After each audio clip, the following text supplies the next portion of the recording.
Kaleo, good evening, or good morning, or good afternoon. Listen, whatever time of day it is, I pray that your mind, your heart, and your spirit are all poised to receive, to accept, and to respond to words of wisdom. Ashe. You know, in our most recent Ita Dogun, we consulted Ifa for our spiritual community, and the message that was revealed for us included a verse of Ifa that tells of a time when the kingdom of the snakes here on earth was in need of leadership. And so 3 categories of snakes decided to descend into the world. They were the cobra, the python, and the boa constrictor. And before they came to the world, they went to consult Ifa to get guidance on how to be most effective in their earthly journey. Ifa told the 3 of them that they were going on an important journey and that they should make sacrifice on 2 levels in order to have universal success. On one level, Ifa said that each of the snakes should make a sacrifice to appease their Ori being the seat of destiny. Ori being that part of their destiny that is synonymous with their natural gifts and talents, their unique contribution. The second level of their sacrifice should be to appease the spirit of their father, that is, their common ancestor, their source, their progenitor. Well, each of the snakes, the cobra, the python, and the boa, was willing to make the sacrifice to enhance their own individual contribution in their natural gifts and talents, but they were reluctant to pool their resources, to pool their money, and make a joint sacrifice to appease their common ancestor. And so as a result, they each made their own individual offering to the spirit of their ancestor according to their own judgment.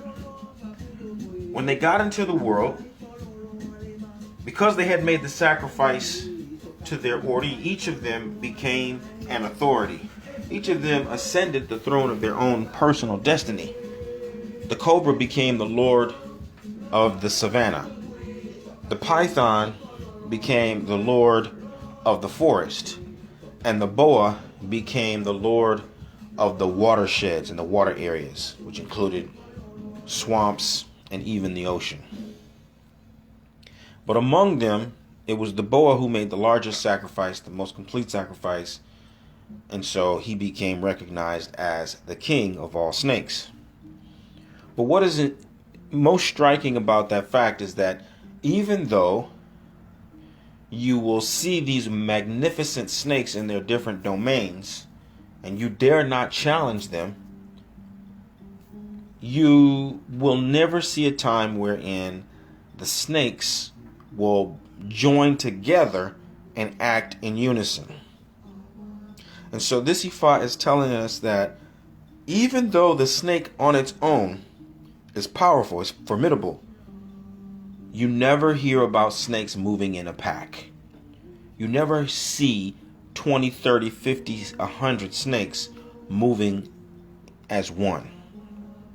And so this verse of Ifa is a great metaphor for our own power as African people, as devotees of Yoruba spirituality, of the Orisha lifestyle. Sure, we have great individuals in Cuba and great individuals in Trinidad and great individuals in Nigeria, and we have clusters and communities that flourish and thrive in all of those different areas of the world. But where do we see the collective effort where all of our powers and our capacity is networked and they operate in concert with one another, and one is made to complement the other? And so today what I want to do is I want to share an important lesson about the significant difference between what we recognize as spirituality and what we recognize as religion. Now, if you don't know, this is the Orisha Lifestyle Academy, and I'm your instructor, Obafemi Origuwa. And over the years, I've worked with literally thousands and thousands and thousands of our people. And beyond that, I've worked with tens of thousands of people in the general population. And based on that work and that experience as a priest, as a consultant, as an educator, as a counselor, there's some things that I've recognized that I want to incorporate into this lesson. I think they're very helpful in guiding us into a place of deeper spiritual maturity. Nowadays, it's very fashionable for people to reject the idea of religion in favor of spirituality. Okay? So over the years and observing this, I've asked myself, why is it that people resist the idea of religion?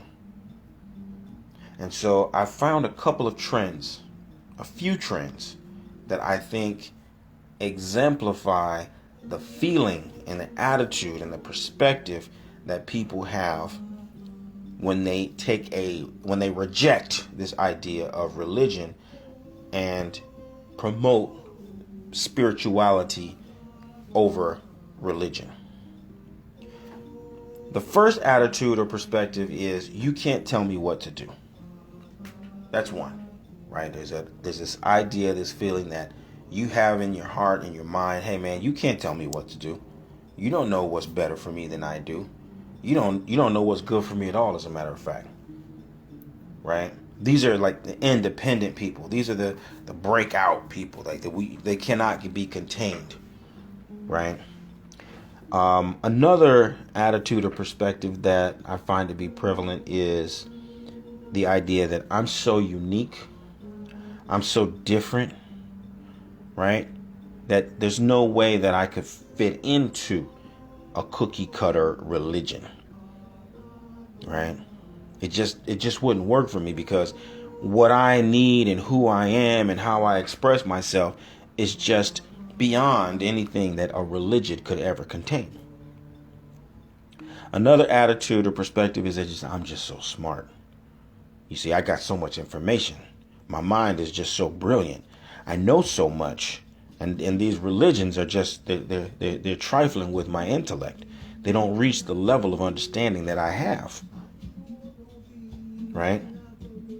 Another attitude or perspective is that I can just do it myself. I'm fine. What I'm doing right now, the way I have it worked out at this point, is working out fine for me. And so truly, I don't need a religion. There's nothing that a religion can do for me. Another attitude, and I'm going to leave it here because you'll be able to see these trends and hear these voices either within yourself or within your circle of influence. You've heard people say these things. These attitudes are prevalent and they're real, right? Another and final attitude that our people have is that, religion is for sheeple. It's for followers. It's for people who can't think.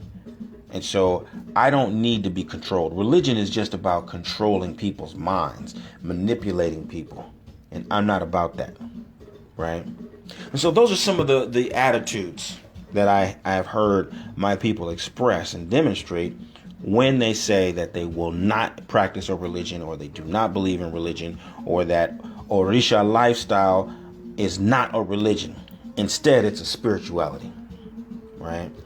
And so I don't want to refute those things or try to convince you that somehow there's a flaw in your thinking. I just want to point out the obvious fact that is expressed in the verse that I shared with you in the beginning. Everything that you say may be true, just like the cobra and the python and the boa, right? They are lords and masters of their domain. Nobody, in snakes in general, Ifa teaches us that the snake made sacrifice and appeased its ori so that nobody could just use the snake as a rope. If not for the snake's ori, people would use it as an ordinary rope that they would tie their pants with.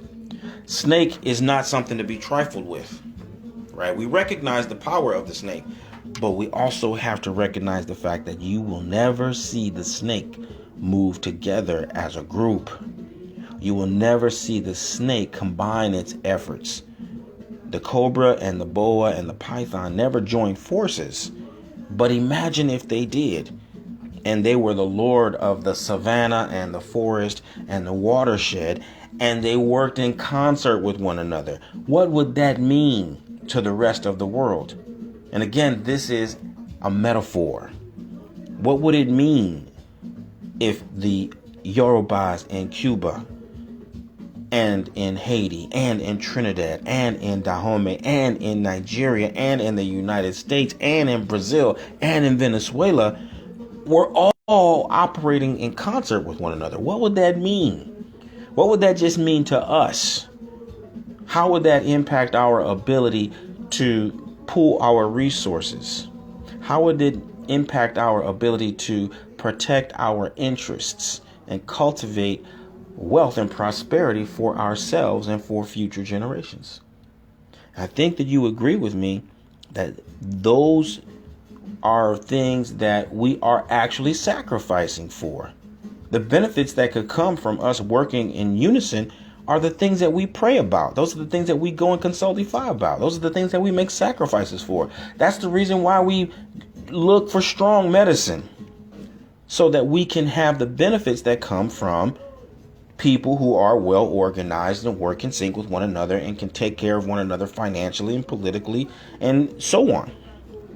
So it really only makes sense that if we truly are making sacrifice and praying for the benefits, right, that come from that come in the form of schools and hospitals and clinics and transportation systems. If we really want those things, doesn't it make sense that we would do all of the things that are necessary on an earthly level instead of just praying and sacrificing for those things? Doesn't that make sense? And that brings us to the distinction between spirituality and religion. You see, spirituality certainly is open to all of us. It's accessible to all of us. Spirituality is like energy. And in fact, I want you to go and do a little search. What's the nature of energy? What are the characteristics and attributes of energy? And when you read it, you're probably going to find a lot of things that are based on physics. But when you start to hear understand the ideas about how energy functions and how energy expresses itself, you're going to see some parallels and some things that will remind you of this thing that we call spirituality. They're very similar in nature. And energy is in everything. Everything has energy. Energy flows through even inanimate objects have energy. Likewise, everything has ori. Trees have ori. Mountains have ori. Stones have ori. All animals have ori. And they are all animated by this force that we call Ashe. So spirituality is universal. It's when you look at how the energy is conducted, how the energy flows, how the energy is managed and directed, that you start to understand the importance and the relevance of a system. You see, a system is what transfers energy from one place to another in a consistent way. A system is what moves energy from one place to another in a consistent way. And so you have an economic system, you have an electric system, you have a political system, you have an educational system, you have a civic system, you have a military system, and you have a religious system. And the job of a religious system is to move spiritual energy from one place to another in a consistent manner. That is what a religious system does. It conducts power. So the idea that Orisha lifestyle is a religion is only a matter of intelligence. It's a matter of maturity. When you want to really take responsibility for your spiritual energy and for your spiritual experience, not only now, but in the next generation and in the generation that follows and the generation that follows, then you start to do things in a more mature way, in a more organized way. Just as you would look at your money. You say, hey, I have money, and it's not enough that I just have enough money to eat and drink and clothe myself and house myself right now. I want my great grandchildren to do that. In order for me to be successful in that regard, I need an economic system. If I want to preserve and protect and amplify the spiritual identity and viability of my future generations, I need to produce and project a religious system. That's what's going to protect the spiritual identity and the spiritual energy that's flowing through my lineage. And not only my lineage, but the lineages of all the people who practice the same spiritual system that I practice.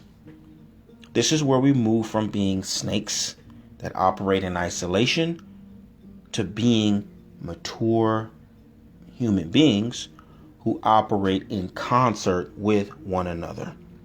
It's a matter of spiritual maturity. And I know that it's a difficult thing for us to grapple with because of our experience, where we've got this colonial hangover. We got this religious hangover that comes out of the colonial experience. And we think that religion is synonymous with Christianity. We think that religion is synonymous with Islam. We think that religion is synonymous with Judaism. But those are Johnny-come-latelys, and there are only 3 examples of religion. Go and research. Go and just do a search. How many religions are there in the world today? There are over 4,000 religions. Over 4,000. I am certain that you cannot name 20 religions. I'm absolutely certain, unless you're some kind of a PhD student in religious anthropology, I am certain that you can't name 20 different religions right now without searching online or getting some kind of an encyclopedia. And I'm certain that even if you can name 20 religions, you cannot tell me the defining characteristics and attributes and organizing structures and the history and how those religions are factored into the history and the body politic and the statecraft of the cultures that they come out of. So it's safe to say that you don't know nothing about religion, really. You don't know nothing about religion, really. You know a little bit about Christianity, and you know a little bit about Islam, and you know a little bit about Judaism. But religion overall, you don't know anything about it. When you take into consideration that there are over 4,000 religions in the world today. So don't base your definition of religion on the limited experiences that you have had with the Abrahamic religions. That's not religion, people. Those are what those people over in that little tiny region of the world expressed as religion in a particular space and time. That is all. We have this idea that the white man, the Europeans and the Eurasians, that they conquered the world with religion. That's a fantasy. They conquered the world with swords. They conquered the world with bullets. They conquered the world with statecraft. They conquered the world with organization, with vaccines, with transportation systems. They conquered the world with educational systems. That's how they govern the world. They have systems, and they use those systems to give you what do you call it? They give you an offer you can't refuse. That's what's going on. They're providing you with medication. They're providing with shoes. They're providing you with steady running electricity and flowing water and sewage systems and computers and cell phones and cars. That's how they run the world. That's how they get you to opt into their systems over and over and over again. It's not because they're Christians or because they're Muslims or because they're Judas. They're Jews. That's an afterthought. So it's when you come to the point of real spiritual maturity, you got to let go again of this idea that the white man conquered the world with religion. That isn't the case. That isn't the case. So if you're serious about your spiritual reality and you're serious about perpetuating the values of your spiritual beliefs and your spiritual experience, and you want to perpetuate that not only for yourself, not only for your children, not only for your grandchildren, but for your great grandchildren for 16 generations, then you will accept this call to grow up. I'm issuing a challenge to you to take on the task of spiritual maturity.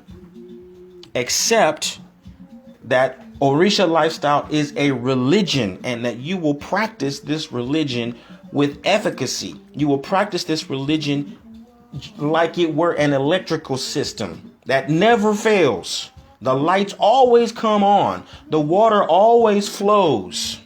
If it doesn't, then that's weird. That's a problem. That's how you practice Orisha lifestyle. Like it's a system. It's a system that is meant to work, and it's meant to work all the time under any circumstances.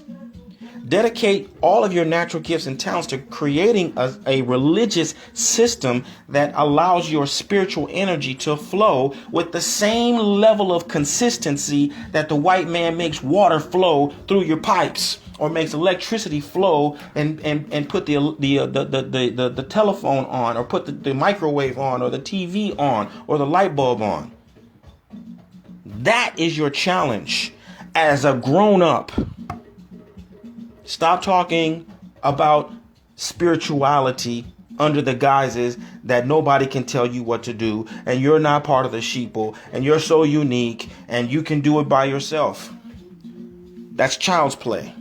We're past that. Spiritual maturity means that we take responsibility for the spiritual identity of future generations. Now, in the Orisha Lifestyle Academy, that's what we're about. We're about creating an experience and a system that you can rely upon, that helps you develop yourself from the inside out with the expressed intention to help you bring about the good condition for yourself and for your children and for all of the people and the causes that you are destined to serve. And for that reason, we're looking for leaders. I'm looking for leaders who want to change the world through positive influence. If you're one of those people, if this message resonates with you, if you're nodding yourself in your head and you're saying to yourself, yes, that's my language, then I invite you to visit orishalifestyle.com or obafemio.com. The link is in the text below in the body of this video description. Get enrolled today and start living the medicine that will heal your life and heal the lives of those who you are destined to serve. Aboro aboye, aboshishe.